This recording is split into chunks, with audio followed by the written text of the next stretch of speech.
culture is getting kind of weird, and I even noticed this for myself when I was first getting into reading fantasy and fiction, and it seems like there's very rarely a middle ground. So then what does that leave us with? That leaves us with one side who are entirely focused on overconsumption and the performing side of book culture, and then there's the other side who is entirely focused on underconsumption. I'm just trying to enjoy this hobby, and so let's talk about it.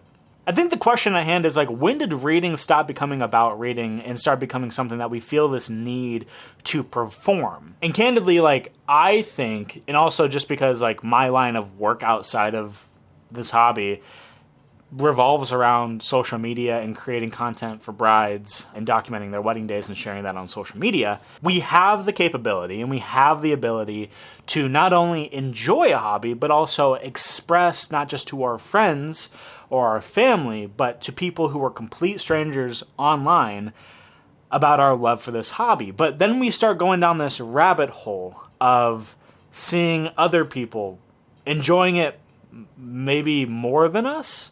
It feels that way because of the content that we consume, and so we feel like this feeling of needing to kind of keep up with the Joneses. And in today's day and age, like with technology and with social media, like we have an amazing opportunity to be able to find financial success, whatever that looks like for you, on different social media platforms, which is amazing, by the way.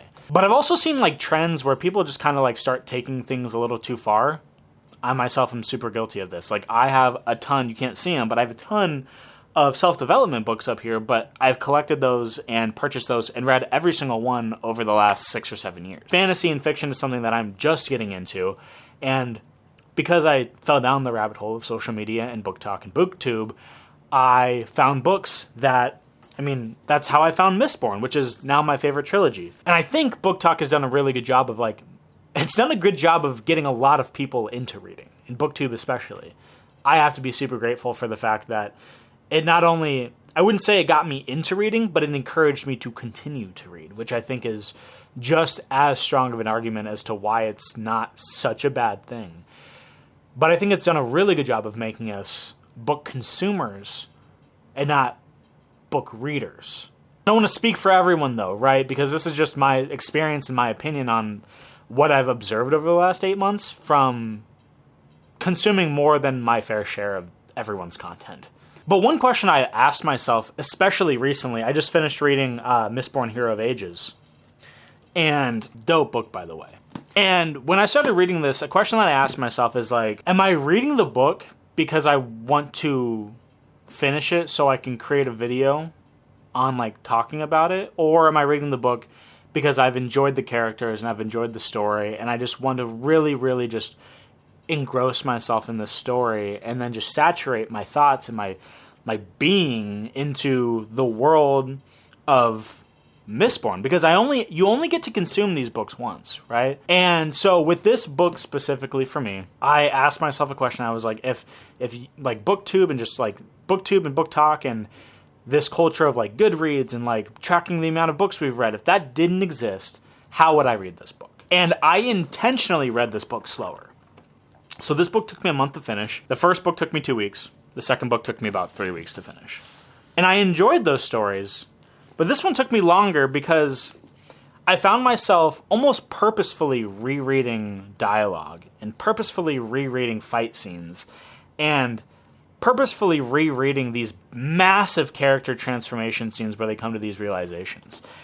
And when I asked myself the question of if this culture did not exist and I still had this book in my hands and I read it, would I intentionally read it slower so I could enjoy the story?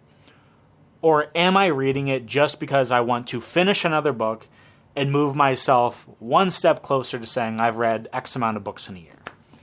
And when I asked myself that, and I finally approached this book, I can confidently say that this was the most enjoyment I've ever gotten out of reading over the last 8 months. I saw this TikTok of this guy interviewing a girl about a book that she would suggest to people reading. And she was like, oh, there's a story that I can't remember it. What's it about? Let me check my Goodreads. And she opened up her Goodreads app and had to scroll back like a millennia to try and find this book that she was talking about. And the book that she was actually suggesting was, I think it was The Hero. It was either The Hero of Ages or The Well of Ascension. But she suggested it, and then the guy followed up by asking, well, can you tell us just in a quick 20 seconds like what the book is roughly about and why somebody should read it? And she was like, no. Book recommendation? Oh my god, I see you guys all the time. Oh, really? Yeah. Are you a reader? On TikTok. Yes, I am a very big reader. What did I read Will of the Many earlier this week, and that was okay. I'm trying to think of what I really liked recently. I loved the Red Rising series. Let me look at my Goodreads. Hold on. A serious reader when you have a Goodreads profile. Yeah. I just hit 75 books this year, so they all blend together. Oh, Brandon Sanderson's Mistborn trilogy was really good. Could you give like a 20-second summary? That's okay. Put you on the spot. It's okay. And it's like, you can't even remember the story that you read. Like, ask yourself that question. Like, think about a book you read 3 months ago. Could you, in this moment, tell me exactly what happened, the premise of the story, some of the highs and the lows, and some of like the biggest moments within the book? Can you confidently tell me that on the spot? Don't think about it, just tell me. And I think that like that's another problem with book culture is like we're so focused on like how many books can I read rather than like, did I enjoy the story? And do I remember what I read and the story and what it's about and the things that I've learned? I would argue that that second part is considerably more important and more impactful for you in the long term than like, I read 100 books, but I can't tell you about a single one. And that might not be the case for everybody. That is just one instance that I observed where I was like, that doesn't really make me want to try and read more books. It just makes me want to try to enjoy the ones that I'm planning on reading and that I would like to read. But I don't want to try and be this like evangelical or whatever person who, I don't even know if that's the right word. I don't want to try and be this person who's like trying to like ride up high and mighty and say like, oh, this is what's wrong with the book culture and this is what's wrong with BookTube and BookTok. Like, if that's how this video sounded, that wasn't the intention. I wanted to more so spark a conversation around where the book culture is in today's day and age and how I think that it's affected people, myself included. And if there's anything that we can do about it, anything we should do about it, or if it's just the way the world is nowadays.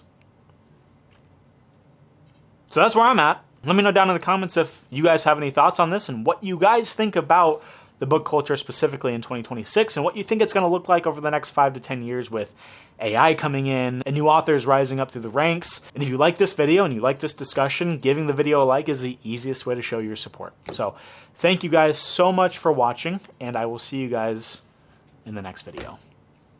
Peace.